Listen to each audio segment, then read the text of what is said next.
हमें ये चैप्टर में कवर करना है। अब जो हिस्ट्री हम लोग को आज मिलती है, जैसे हमको पता चलता है कि हिस्ट्री में क्या हुआ था, कैसे लोग थे, पीपल की लाइफ कैसे थी, उनका कल्चर क्या था, उनका ट्रेडिशन क्या था, हमको कैसे पता चलता है? हम थे तभी?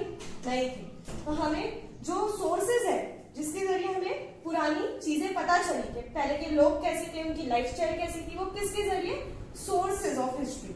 Now this sources of history is divided into 3 sources: written sources, material sources and oral sources. Now in modern history one more source is added, that is audio visual source. Now what is the meaning of written source? So it's nothing but when we getting the information by reading some books, some magazine, we getting the information, that is which source? That is written source. Now what is material source? We getting the information by observing certain object, that is the material source. We getting the information. Now what is oral source? We getting some information through listening, some radios, some audio clips. This is come under oral source. Now the last one is considered as modern era, that is audio visual source, in which we are seeing simultaneously, we are hearing also, that is audio visual source. In this television, films come under audio visual source. We will see one by one sources in detail. Now the history we are studying, it's not for particular region, it's not for particular state, it covers all over the world. It means we study the history, Indian history, at regional level also, at state level also, at national level also, at international level also. We are not studying each histories. Now very first one is written source. As I said, by reading some magazine, some books, we get information, it come under written source. Now in written source we have to study 3 things main. Newspaper, first one is newspaper, another one is PTI.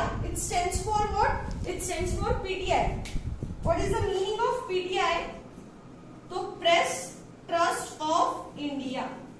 What is this? Press Trust of India. We will see in detail afterwards. And third one is postage stamps.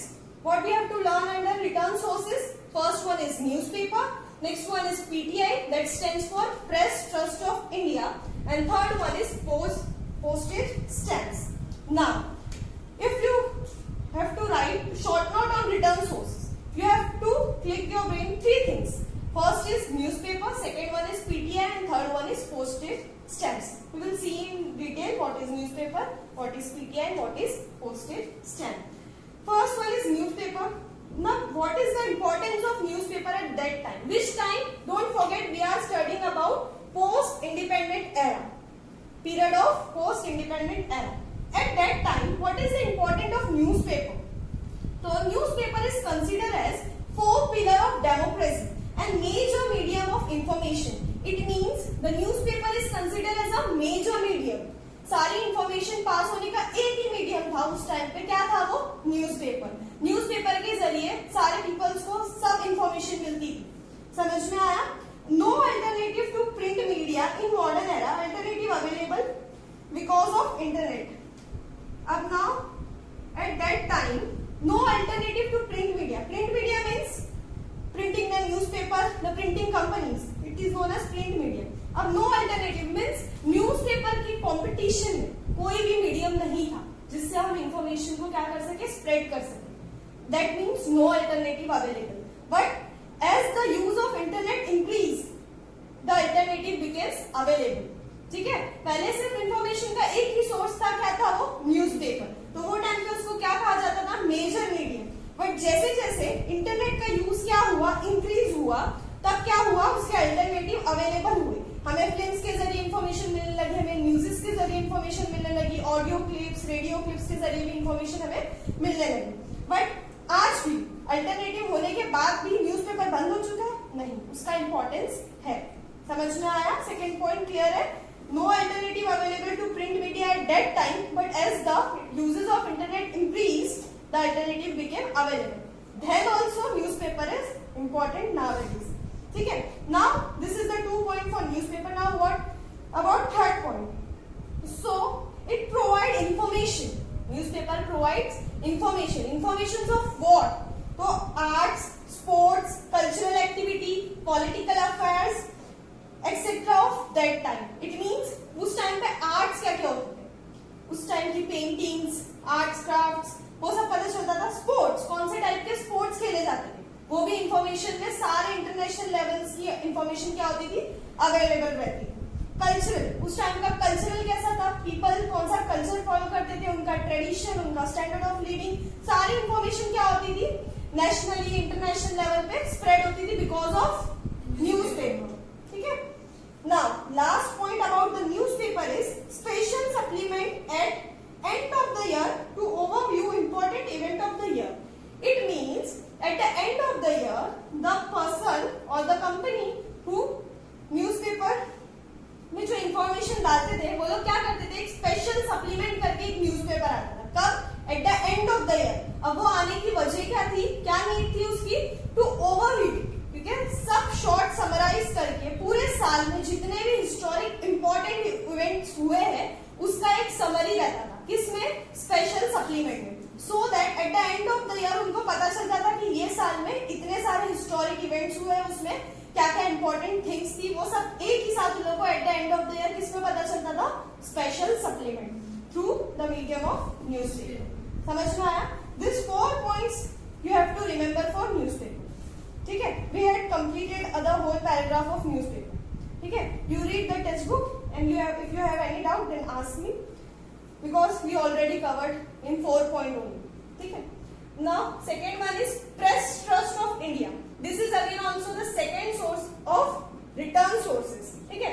Now what is PTI? So first of all PTI stands for Press Trust of India. After 1953, which year? After 1953, PTI is considered as an important source for primary detail of events. यानी primary detail, it means छोटी छोटी और starting details देने के लिए information में क्या start किया गया, पीटीआई को क्या कंसीडर किया गया, इंपॉर्टेंट. अब न्यूज़पेपर तो था बट न्यूज़पेपर में हर छोटी छोटी चीजें तो नहीं कवर कर सकते, बट पीटीआई में क्या होने लगा, each and every primary details is covered under PTI when it starts after 1953. Now another one is PTI provide reports, photograph, financial, scientific issues. अब पीटीआई जो इंफॉर्मेशन प्रोवाइड करता था उसमें हमें सारी डिटेल रिपोर्ट्स भी मिलती थी प्लस फोटोग्राफ्स भी मिलती. फाइनेंशियल इशू जो हमारे मनी रिलेटेड इश्यूज है उसकी भी हमको इंफॉर्मेशन मिलती थी. साइंटिफिक इशू, ठीक है, टेक्नोलॉजी से रिलेटेड जितने भी इशू है उसकी भी इंफॉर्मेशन मिलती थी छोटे छोटे प्राइमरी डिटेल्स के जरिए. Each and every detail will be covered through PTI. अब after some times PTI started providing online services. ठीक है. जब पीटीआई स्टार्टिंग में स्टार्ट हुआ तब तक तो ये सिर्फ हमको इंफॉर्मेशन प्रोवाइड करता था, but after some times it started providing online services. ठीक है. started using satellite broadcast technology instead of teleprinter for sending news. अब क्या हुआ कि न्यूज़पेपर तो टेलीप्रिंटर के जरिए जैसे हम लोग उसको स्टैम्प्स पे लगाएंगे उतने न्यूज़पेपर आएंगे बाहर, तो it take the time. But broadcast technology satellite के जरिए इसने क्या किया, न्यूज स्प्रेड करना स्टार्ट किया, तो ये ज्यादा स्प्रेड हो. समझ में आया? इसमें ओल्ड टेक्निक्स यूज करते थे किसकी, टेलीप्रिंटर की, तो इसने क्या यूज किया, satellite broadcast technology instead of teleprinters. समझ में आया? This is the information about PTI. We had covered whole paragraph of PTI. Understand? Now the third one is the third source of which return sources is postage stamp. Now what is the postage stamp? Don't rely on their own. Historian make them speak changes because of, ठीक है, यहाँ तक एक paragraph है हमारा. तो अब ये क्या था, postage stamp. You listen the word postage stamp. It is a non-living thing, है ना. वो अपने आप से स्पीक या कुछ बोल नहीं सकता, अपने आप से कुछ काम नहीं कर सकता. तो जो हिस्टोरियंस थे उस टाइम के पीपल्स थे वो उसको क्या करते थे, स्पीक करवाते थे. इट मींस कि वो एक पोस्टेज स्टैम्प बनाते थे, उसमें एक तरीके का जो उनका सिंबल रहता था उस तरीके से उस पोस्टेज स्टैम्प को क्या करते थे, वो लोग डिजाइन करते थे. They make them speak. It means कि वो लोग जो इन्फॉर्मेशन पब्लिक को प्रोवाइड करना चाहते थे उसको पोस्टेज स्टैम्प के जरिए, जैसे उनको जो भी पिक्चर्स इमेजेस डालने रहते थे उससे वो लोग क्या बनाते थे, अपना पोस्टेज स्टैम्प. तो जहां पर भी ये पोस्टेज स्टैम्प लगता था तो पीपल आइडेंटिफाई कर सकते थे ये कौन से कल्चर के हैं, कौन से पॉलिटिकल पार्टीज के हैं. समझ में आ रही बात? तो वो लोग खुद से नहीं स्पीक करते थे, उनको स्पीक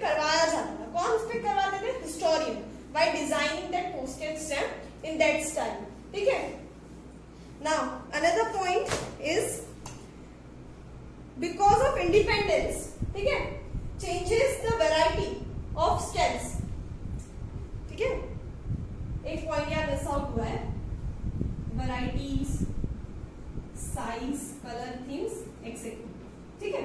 अब इंडिपेंडेंट हो गया हमारा इंडिया, तब क्या हुआ कि जो पोस्टेज स्टैम्प था उसमें बहुत सारे क्या आ गए, चेंजेस आ गए, changes in the form of colour, उसका कलर चेंज हो गया, वो कलरफुली आने लगे, उसकी size according to the people जिसको यूज करना था वो अपनी साइज अपने आप से डिसाइड किया, उसकी डिजाइन, उसकी इमेजेस सब वो लोग क्या किए, अपने आप से डिसाइड करके पोस्टेज स्टैम्प को क्या किए, चेंज किए। What is the reason? Because of independent, understand. Now third point is theme. अब व्हाट इज द थीम? तो you know in elections every parties have different images, some पंजा रहता है, घड़ी रहती है, उस टाइप का थीम, यानी उन लोग ने अपने पोस्टेज स्टैम्प में अलग अलग लोग क्या करते थे, अलग अलग थीम्स यूज करते थे। Some people use animal pictures, flower pictures, some political leaders pictures, this is known as the theme, the particular symbol of that person और दैट पार्टी। समझ में आया? This is the theme of postage stamp. It is very valuable repository of history.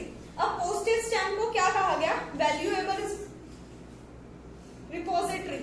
It means without postage stamp इसको जो भी हमारा rules regulations के agreement रहते थे उसको बिल्कुल भी कंसिडर नहीं किया जाता। तो eight the end of that stage return source में जो पोस्टेज स्टैम्प था उसको क्या कहा गया, बहुत ही ज्यादा वैल्यूएबल सोर्स माना गया। समझ में आया? In our next lecture we will study these three remaining sources, that is material source, oral